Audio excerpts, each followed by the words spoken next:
Oil batting bowling कप्तानी पूरी तरह से दूसरे दिन बेसबॉल के नाम पे देखिए वही टिपिकल इंग्लिश बेसबॉल हमें देखने को मिले। 225 रन 2 विकेट में टेल एंडर पे 137 रन है। एक टिपिकल बेसबॉल हमें देखने को मिले, लेकिन जहां पर तीनों प्लेयर दूसरे डे में पूरी तरह छाए रहे। Ben Stokes, Ben Duckett, Jack Crawley. Ben Stokes ने तो 77 रन देके 5 विकेट लेके वहां पर ग्रेट कमबैक करके इंडिया को इस मैच दूसरा डे में बेन स्टोक ने इंडिया को पूरी तरह से बैक फुट में डाल दी। उसके बाद जो काम करना था वो जैक रॉली और बेन डकेट ने करके दिखा दी। इन दोनों ने दूसरा डे में 110 गेंदों में 205 रनों का पार्टनरशिप लगा के इंडिया को इस मैच में लगभग बैक फुट में डाल दी थी। जिस तरह से इन दोनों के विकेट नहीं गिरे होते तो इस मैच को इन दोनों ने टिपिकल बेसबॉल दिखा के अकेला लेके चले जा, लेकिन अंकित कंबोज ने डेब्यू करते आते हुए मैनचेस्टर में इंडिया को ग्रेट ब्रेक थ्रू दिलाई और इस मैच में इंडिया को ग्रेट कमबैक कराए अपना पहले डेब्यू मैच में, जहां पर इंग्लैंड ने टिपिकल बेसबॉल दिखा के वन साइड लेके जा रहे थे। उसके बाद उनका छोटा सा पार्टनरशिप रविंद्र जाडेजा ने निभाया, जो बेन डकेट काफी डेंजरस लग रहा था। 113 के स्ट्राइक टिपिकल बेसबॉल की तरह तेज खेल रहा था। 100 गेंदों में 95 रन बना चुका था। उनको आते ही ब्रेक थ्रू दिलाई। वो जो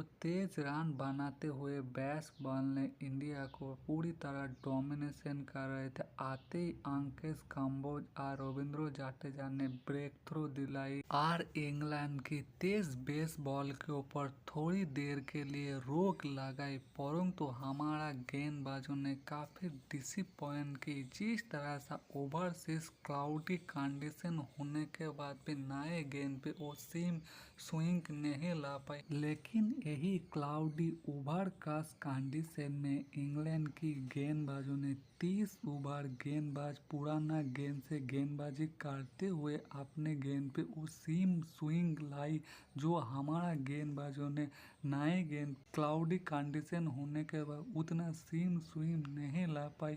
यही इंग्लैंड की दो बल्लेबाजों ने दूसरा डेट को पूरी तरह डोमिनेशन की, जहां पर हमने दो बड़े बड़े चांस फिर से एक बार कप्तान ने वो जो जैक रॉली 23 पे बल्लेबाजी कर रहा था उनका एक आसान सा कैच ड्रॉप की।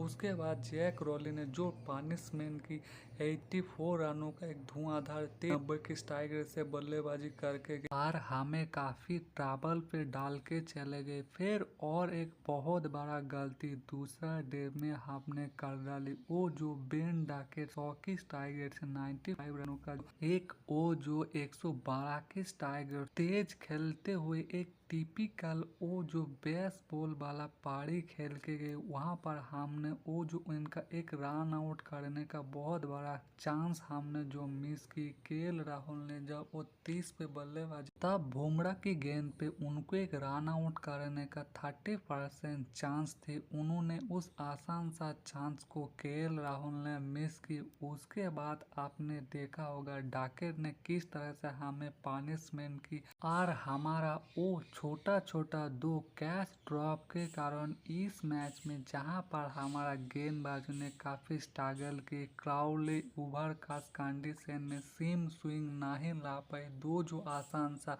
मौका बनाए थे उनको भी मिस की। फिर इंग्लैंड ने टिपिकल बेस्ट बॉल दिखाते हुए हमें इस मैच में दूसरे डे में वन साइड लेके चले गए। अब तीसरे डे में आते हुए इंग्लैंड को वो अटैकिंग गेंदबाज करना पड़ेगा। नए गेंद पे आते हुए वो जो ओलीपॉप जो रूट है इनको जल्दी आउट करना पड़ेगा और इंडिया को ब्रेक थ्रू दिलाना पड़ेगा। ये जो 137 रनों का लीड है, ये लीड एंड होते हुए तीसरे डे पे नए एक गेंद पे पहले 2 सेशन में 3 से 4 विकेट चटकाना पड़ेगा।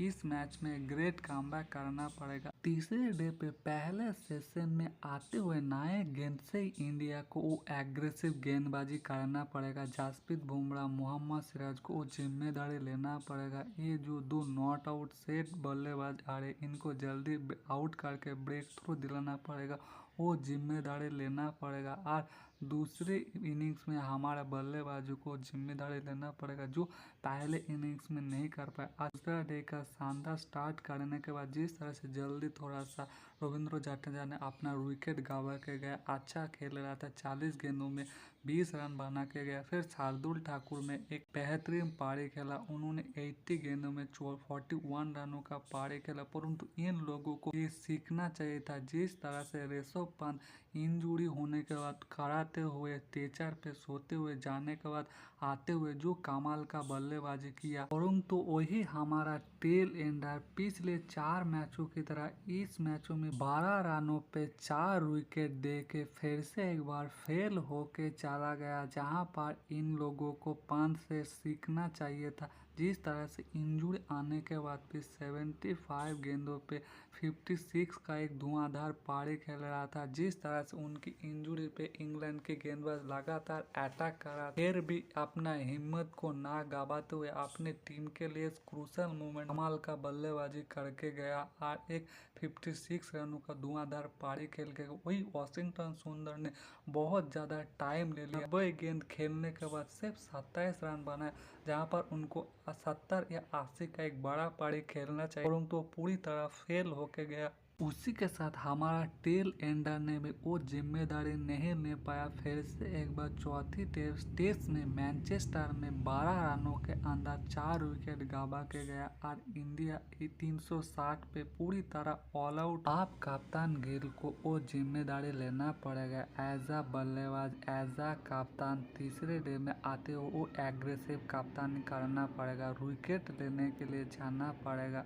बिग इम्पैक्ट डालना पड़ेगा। आप लोगों को क्या लगता है ये मैनचेस्टर वाला मैच कौन जीतेगा? तीसरे डे में इंडिया ग्रेट कमबैक करेगा, 137 रनों का लीडो के अंदर इंग्लैंड को पूरी तरह ऑल आउट करके दूसरे इनिंग्स में बल्लेबाजी करते 400 से ऊपर लीड लेगा, या ये मैच फिर से एक बार हार के इंडिया 1 से ये सीरीज हार जाएगा? आप लोग कमेंट करना, चैनल को सब्सक्राइब पक्का करना।